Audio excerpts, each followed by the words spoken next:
Hey there, friends. Well, here we are. It's another week of Gen X, and I have to tell you guys, I've missed you. I missed you.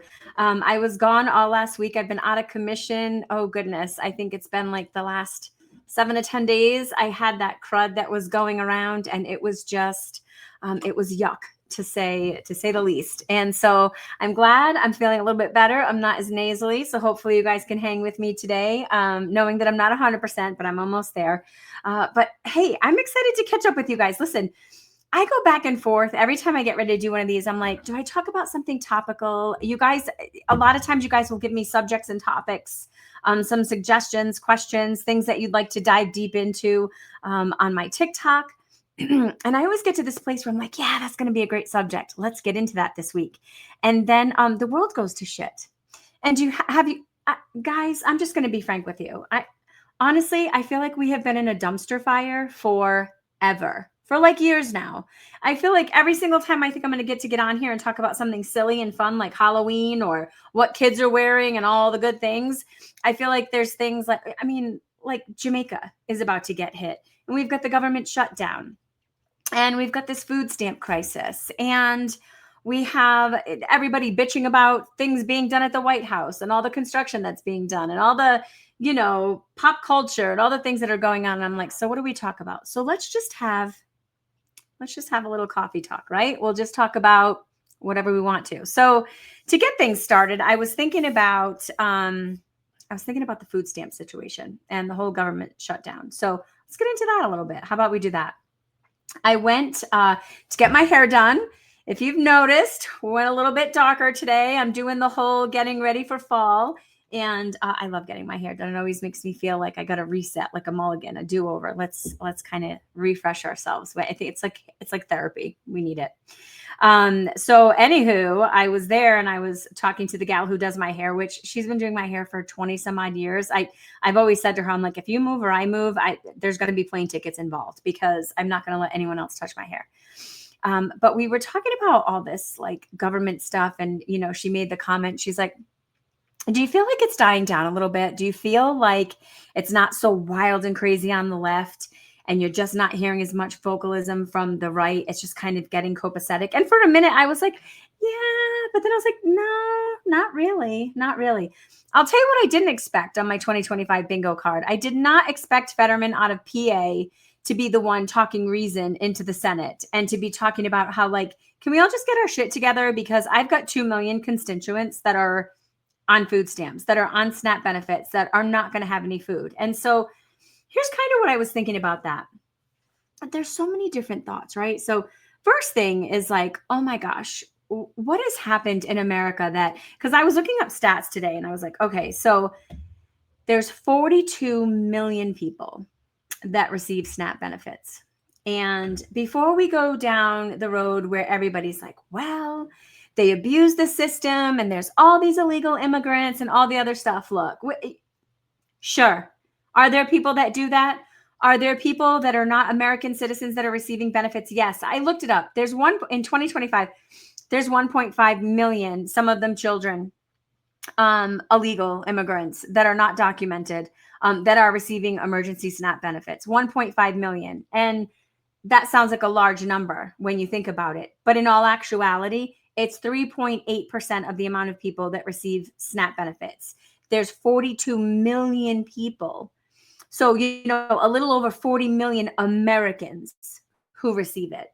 Over 40 million Americans who are going to be going out without benefits.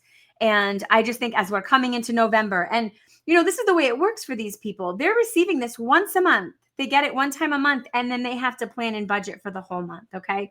And you can see all the crap and the propaganda and the bullshit that you see on TikTok, and you're like, you see the lady in Walmart that's like, I'm just going to steal all my groceries, and this is what the government's doing to me. And, she's got the cart and all the things full and all. She's not the norm.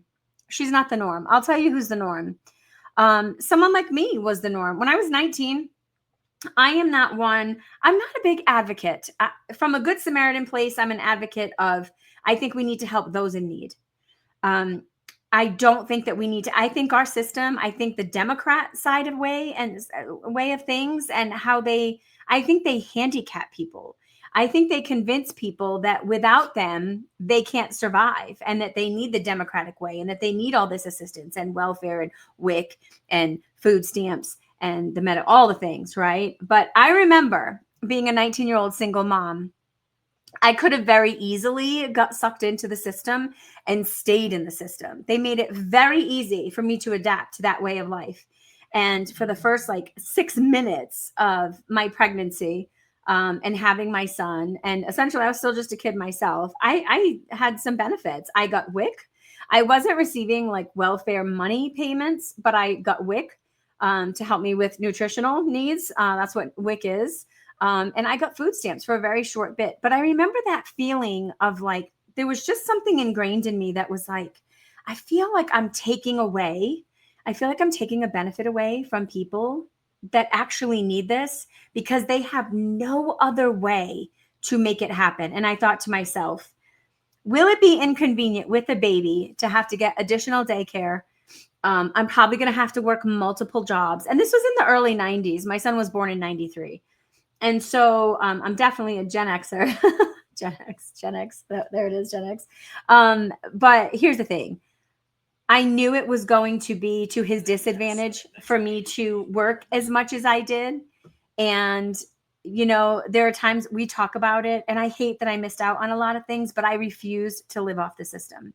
And so I did. I worked 2, sometimes 3 jobs to make sure I wasn't receiving welfare. I wasn't receiving SNAP benefits. I didn't have an EBT card. It got me through in that first very beginning. And then I immediately went to work. I mean, I worked in places like Kmart. I worked at Woolworths in West Virginia. I lived out there for a little while. Like, I literally worked up until the day I had my son, and I went back to work 6 weeks later. So I didn't take much time off. And I was a young teenage mom who, I wasn't married. We were together for, a short bit in the beginning of my pregnancy. And when my son was first born, but by the time he was 5, I was on my own, and I had moved to Colorado and all the things. So I do think that these benefits are necessary. I do think that they are necessary, but I do think that there's waste and fraud in our system. So I feel like there is reform that is needed, but I don't feel like this is the time to have a pissing match while there's 42 million people who are waiting for it. I feel like as a government, we should figure out a way to push through, to forward through. This is why I say I'm an independent, because there's people like Fetterman that I would vote for, because I feel like he's more of a critical thinker and more of a logical thinker, and he's using his common sense. And although he doesn't agree with probably the majority of what Republicans are doing, there's a part of him that's like, I've got 2 million people that need to eat, that need to get food in the month of November. Yes, there's some fraudulent people. Yes, there's some people that are not, legal and, are not tax-paying people in this country, and they came in here illegally. Let's deal with that in the aftermath. Let's find some way for reform and to figure it out. But in the meantime, are we going to cause the other 40 million Americans who are part of this system? One, I feel like that's a lot of Americans that are receiving federal aid to survive. And there is this part of me that feels like, what is the system doing? Sorry, my stupid phone is on, so I'm going to turn it down.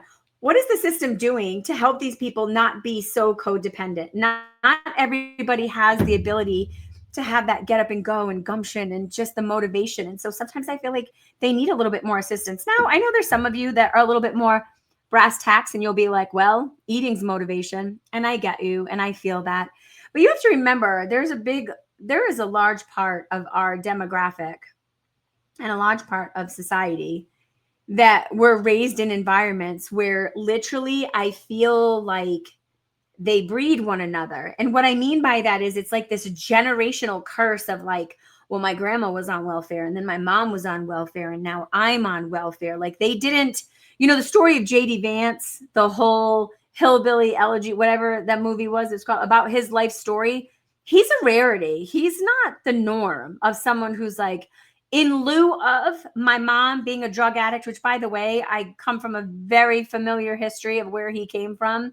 I did not grow up silver spoon. I did not grow up with any kind of money. I did not grow up from any kind of privilege. I grew up in a divorced household. I had a very traumatic childhood in my mother's home. I was raised by a single dad in the 70s, which is not common, which is not the norm. And he was a hard worker. My dad had 2 jobs, which is probably where I remember him always saying, like, I remember my dad was the guy that was like, I walked so many miles in the snow. I remember my dad worked for Electric Boat, General Dynamics. He was a welder. He literally would like weld submarines.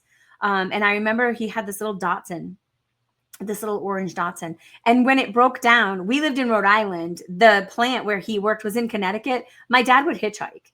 My dad would hitchhike and get on the highway until someone he knew saw him, would give him a ride to get to work. So that was ingrained in me. I was like, well, no bullshit. There's no room to not go to work. There's no reason to not have an excuse. I got a cold today. Get your ass up and get to work.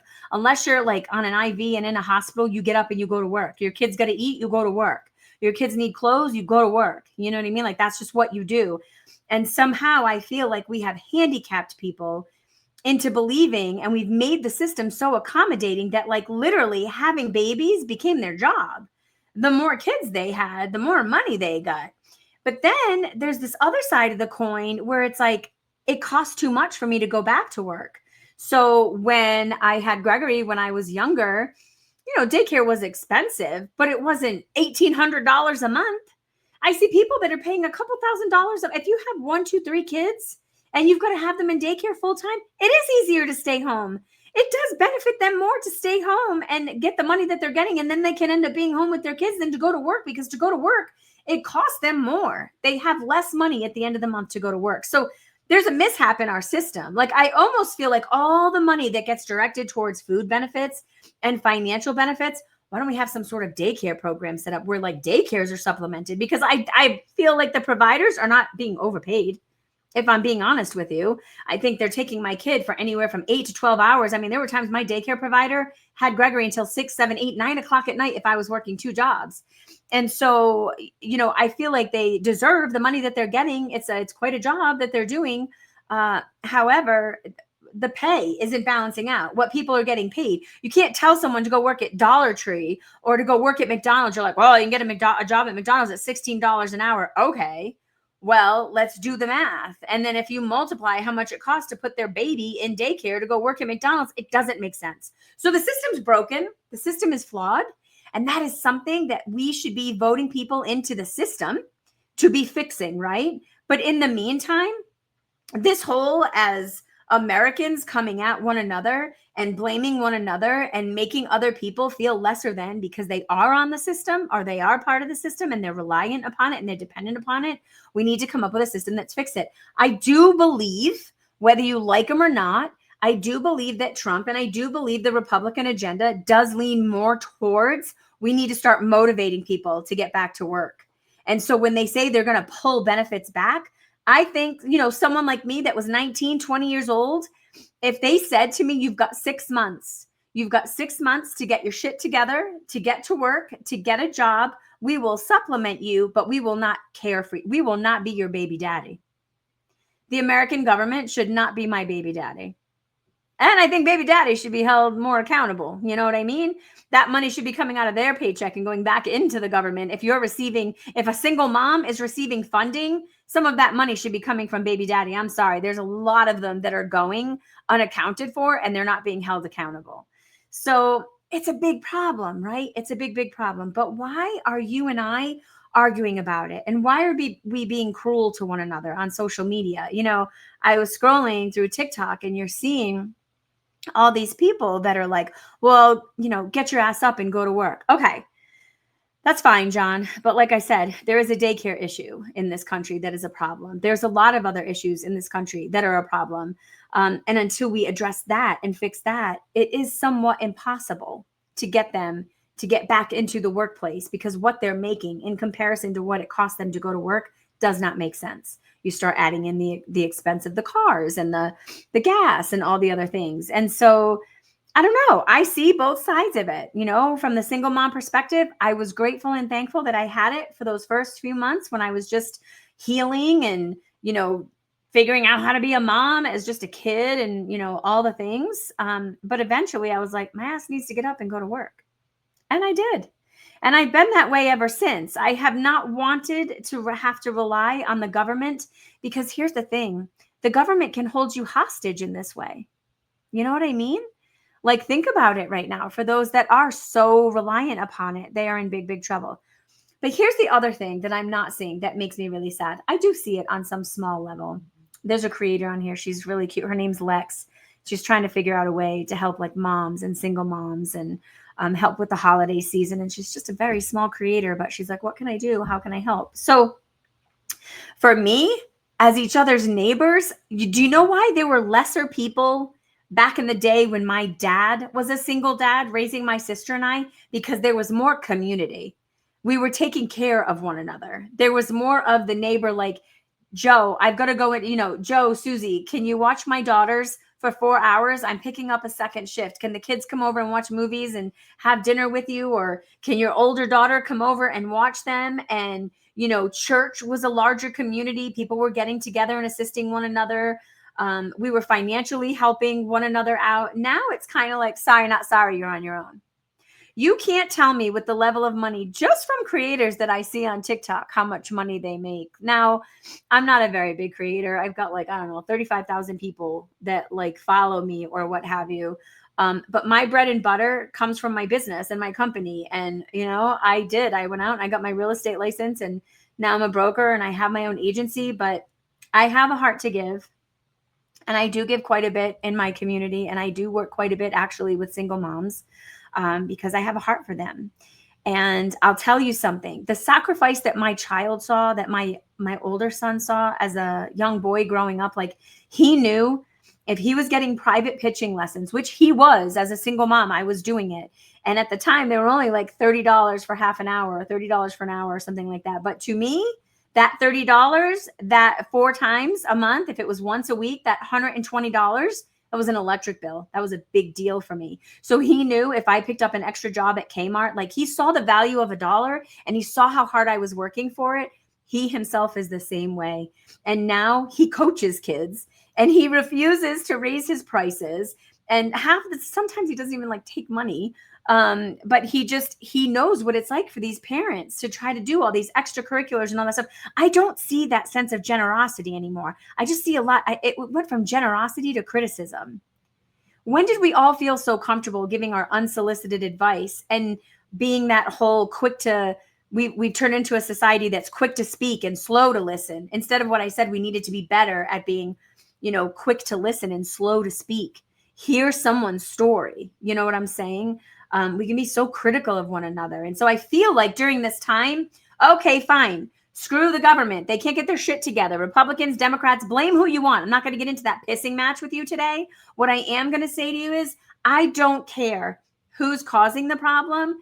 You and me and those of you out there, you are my fellow Americans. We, the people, have the ability to look at one another and help one another out instead of spending all this time making TikToks, bitching about what we feel like our government people are not doing for us, our senators and our congressmen and our, mayors and governors and all the others. I could bitch all day about Polis. I can't stand the man. That's who I'm stuck with as my governor right now. And I pray to Jesus we get him out in the next election. But in the meantime, do you think I'm going to sit here and be critical of the people I posted a video today about how beautiful it is to live in Colorado. I was on my way to my hair appointment and I'm like, oh my gosh, this is where I live. I have to recognize how blessed I am to be where I am. And some people are like, yeah, it's beautiful, but it's a shitty state or it's out of control. It's crazy. It is. And I can focus on that, or I can focus on the fact that literally when I look at the horizon, I know where they got that tagline, Purple Mountain Majesty, in the song. You know what I mean? Where I live is phenomenal. And when you see those pink and purple sunsets or the bright orange in the summer, it's an amazing place to live. But we've stopped looking around and observing what's around us. And we're just like, where can I bitch today? Where can I be critical today? What can I complain about? So as far as the food stamp thing and the government shutdown, yeah, they've got to get their shit together. We've got midterms coming up. We've got elections coming up. If you feel like it's not leaning in your direction and which way it's got, vote. I can't say anything other than please make sure you get out and vote for the ones that you think are going to work for you and for your community. But don't forget, we are the people. We are the community. We don't have to rely on just one congressman, one senator. We don't. We could be helping one another, and we're failing to do that. You know what I mean? One of the other things I was thinking about, I'm seeing all these moms getting on here, and I don't know when it became so normalized to like, and don't get me wrong, there are people that are taking advantage of the system and take advantage of other people and take advantage of generosity and charity and all that. But if that's what you choose to focus on, you will miss out you will miss out on the people like me, for instance. Okay. And what I mean by this is, when I was young, when I was a teen, when I was a 20 something, the amount of people that came into my life, that came in alongside me, that lifted me up, that built me up, that reminded me what a baddie I was, how much more I was capable of, that assisted me with school funding so that I could go to school. There were people in my church that literally helped me pay to go to real estate school, because they knew the good Lord had better intentions for me. And so they came alongside me and supported me. I would not be where I was without that family, which makes me just want to give tenfold. And the more the good Lord fills my cup, the more I want to pour it out on people. It's just, if we could get back to that kind of mindset, if we could get back to a place of, how do I help love thy neighbor? Love thy neighbor. And I know some of you, that's going to make you go down this whole immigration thing. And look, it's not that I don't even want to get into that anymore. It's just that I agree, we have an immigration problem, but I also agree it's kind of a little jacked up the way we're managing some of it. I support ICE, and I support what they do, and I support the institution and what the task that they have ahead of them. Do I think that because of what is ahead of them and because of how out of control it was from the last administration, the work that they have ahead of them is just insurmountable? And I think things are getting slipped through the cracks, and I think that we're losing our way with it a little bit. But that's a conversation for another day. All I can say is, for the people that you see around you, if you see someone going hungry, do you really want to sit here and bitch about Senator so-and-so and this Democrat and that Republican? Or do you want to help provide a meal? You know what I mean? Like, you can choose today how you go into it and how you leave it. I always think of it like this. If today were my last day, if today was my final day on this earth and I was going to meet my maker, and I see him, is he going to be able to say, good job, well done, my good and faithful servant? Is he going to know I fed someone today? Or is he going to think that I spent 87 minutes on TikTok bitching about the shutdown? In the amount of time that I spent doing that, how many people could I have helped? Because not everybody on Snap is taking advantage of the system. Not everybody on Snap is an illegal immigrant. And I'm going to tell you what, illegal or not, quite frankly, today, if I saw a family today that crossed the border, and this is a family that is going hungry, I'm not going to say you don't get fed today because you're from Uganda or Mexico or any other country where you were seeking refuge. Okay?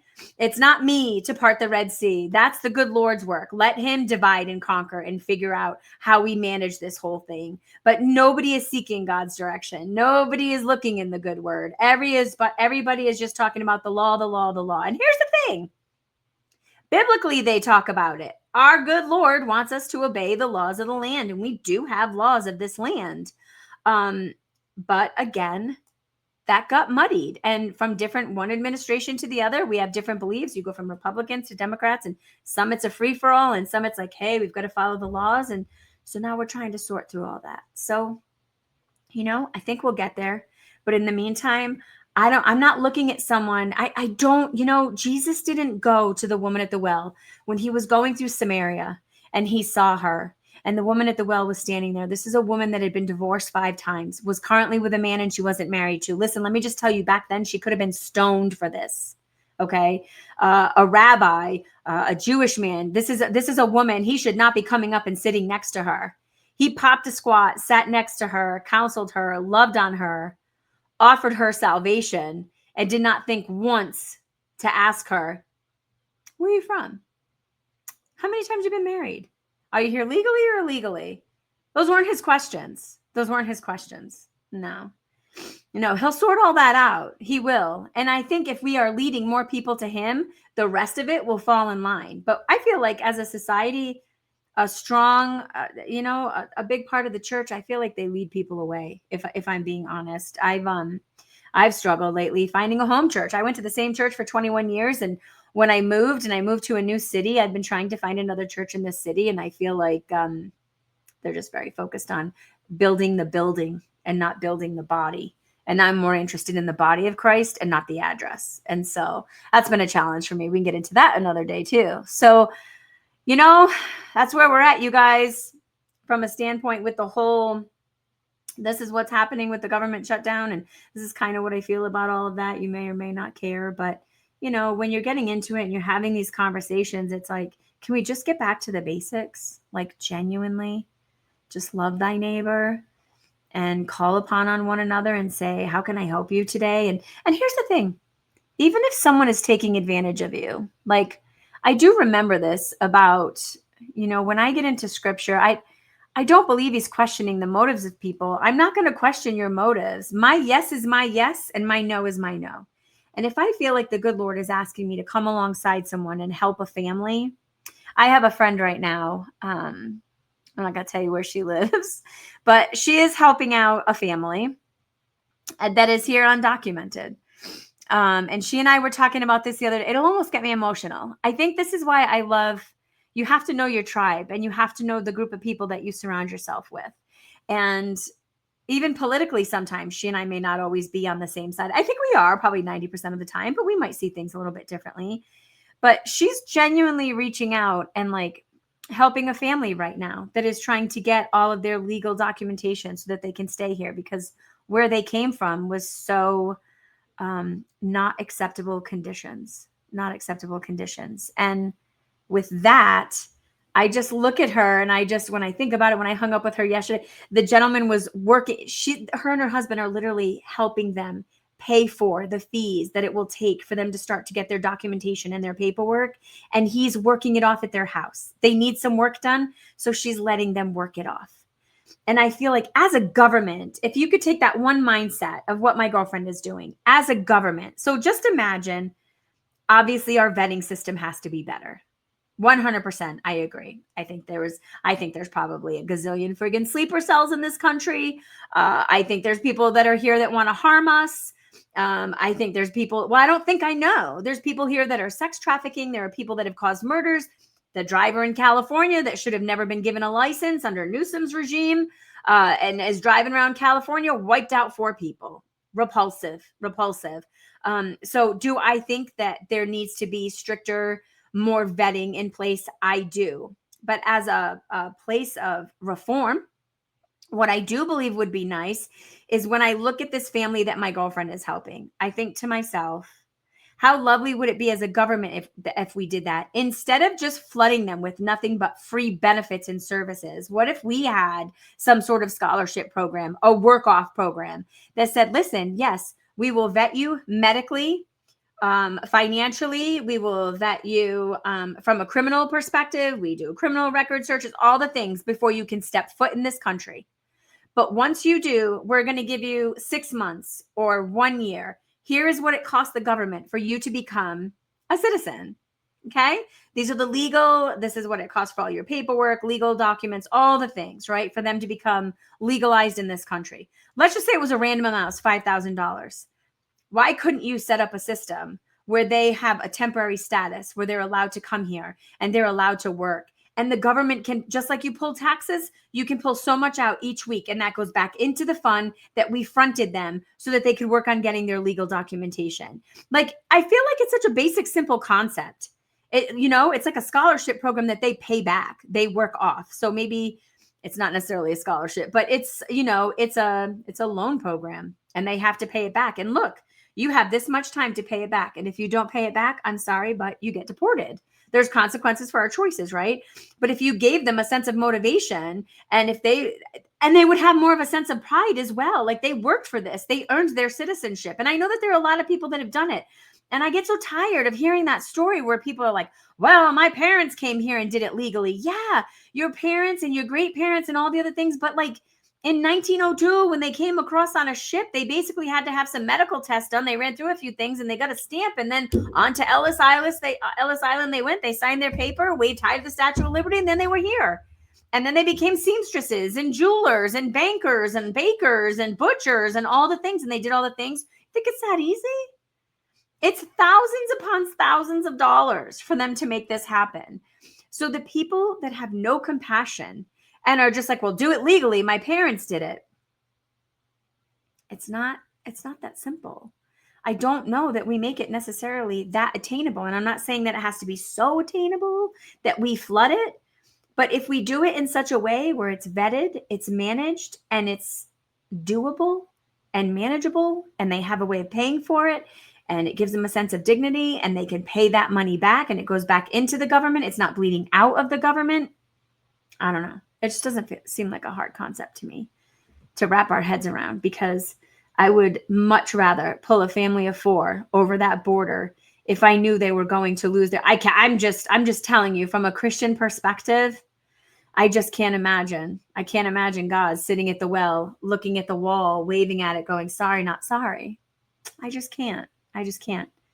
But I also know that he tells us to guard our hearts. I also know that there are laws of the land. And I know that those things are put in place for a reason. So can we not find a happy medium? Why is it so hard to find people in government to do this? Well, because their pockets are deep and it benefits them to go one way or another sometimes. And if you're foolish enough to think that that's not happening, that is definitely what is happening. And it's a problem. It's a problem. So anyways, that's kind of where I'm at on all of that, you guys. I don't know what's going on for you, but I really would love the level of engagement where you guys could start responding. So when you're watching this, start telling me some more things that you guys want to get into and that you want to talk about, because there's a lot happening in the world today. And I'll tell you, I would love to talk about some more lighthearted subjects and some things that aren't so heavy.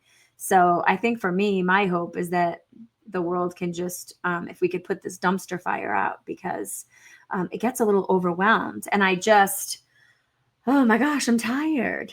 I don't know about you guys. I'd rather talk about like my new fall hairdo and like silly little fun things like that, or Halloween. Oh my gosh. Some of the costumes that I'm seeing, you guys, I have to tell you, I was going through all these things online. My granddaughter is going to be Mickey Mouse and her mama is going to be Minnie Mouse. And they're so cute. They went to this like trick or treat street thing this weekend, and she was showing me some pictures, and I can't wait to see her on Friday. She's 2. So this is the first one where she's like trick or treat, and it's like really fun.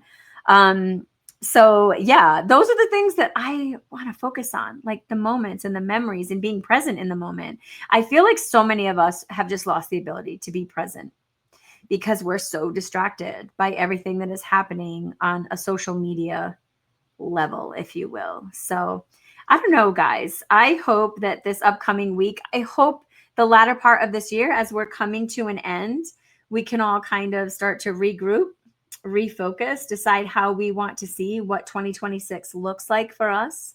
But I would say, if I could encourage any of you, I would say, let's focus on a little bit more compassion, and let's focus a little bit more on loving thy neighbor. And I'm telling you, we've got about a few more hours before we start to hear the reports of what's taking place in Jamaica. Okay. So keep this in mind. If you are a praying nation, if you are praying people, you should be praying. And people are like, well, what are you praying for? God knows it's coming. It is. He knows, obviously. But these people are going to be in need of a lot. They are going to be in need of our thoughts, and they are going to be in need of our prayers, but they're also going to be in need of our action. And this is what I've seen happen with every single natural disaster, whether it's within our country or outside of our country. People politicize it, and they use it as in like, they just want to throw money over there, or they're not sending enough money over there, or all the different things. And, let's not do that. I'd rather not see that this go around. I'd rather not see that, because we do have to brace ourselves. We're going to see a lot of tragedy. And I hope we can all tap into our compassion chip a little bit more when this comes about, because it's going to be devastating. This storm is going to be devastating. It's going to annihilate this island, and there's going to be tragedy. You know, there's going to be deaths. The devastation, the loss of life, the loss of structures, the travel industry there. It's such a big travel industry. I mean, that's how most of the island survives. So it would be nice if we kind of had good juju. We were putting that out there. and we weren't focusing on how can people politicize it. Can we just all step away from politics for a minute? I'd like to do that. I'm going to start focusing on some other things that I feel like genuinely, like I said, this is where I'm going to leave you guys today. Go into your day, as I mentioned earlier. If today were your last day on earth, whether you believe in God or not, just for poops and giggles, humor me, and let's just, if you don't believe in him, let's pretend that he is real. And today's the day you meet him and you meet your maker. Is he going to be able to say, well done, my good and faithful servant? So kind of observe what you're doing, what you're putting back out into the universe, what you're offering to society. What are you bleeding into your family with? Like, how are you nurturing your family? Like, what are the things that you're focusing on? What are your kids seeing you focus on? You know what I mean? I don't want my son to think that all I do is sit on TikTok all day and get political and bitch about the Trump ballroom, or yelling at the people that don't understand that it's not the people that are paying for the Trump ballroom and that there's been construction. That's not what I want him to see me consumed with. I would much rather have him talk to me about, Mom, how many families can we sponsor and help in the month of November because they didn't get their food benefits? Who and how can we help? My son has both of my boys are like that. They both have these hearts that are, sometimes I say they're too big. I'm almost afraid of the level of brokenness that they will feel from this world, but they would much rather focus on who needs what than what am I getting out of it. So they are definitely givers as opposed to takers. And I know it takes both to make the world go around, but how can you give today? Even in the littlest of ways, how can you give? So let's focus on that, you guys. I've missed you. We're going to get back at it again. I know we say this a lot. There's been so much going on this year, but let me know what you think, how the podcast is going for you. And then also give me some feedback. What do you guys want to talk about? What do you want to know? What do you want to hear about? Get to know J-Lo. Let me know. And we'll be seeing you guys soon. Love y'all.